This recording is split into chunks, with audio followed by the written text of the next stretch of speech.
Another day, another month, naggagala na naman ang mga person. Dito nga lang yan sa Lakeshore, Pampanga. So ano pa inaantay nyo? Tara, samahan nyo kami mag-ikot-ikot! Ito nga pala ang bubungad sa inyo pagkapasok nyo pa lang sa entrance. Ang entrance fee lang ay 50 pesos. May live band nga din pala dito.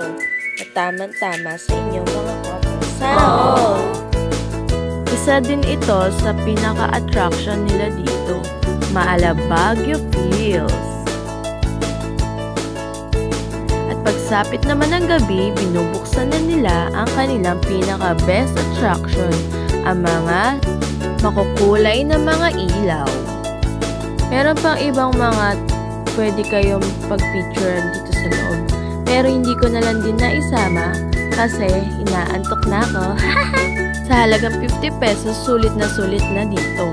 May mga pagkain na rin sa loob. Bawal kasi magpasok ng pagkain sa loob. So ano pa inaantay nyo?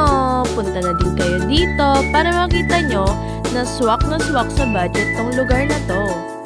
See you on my next video!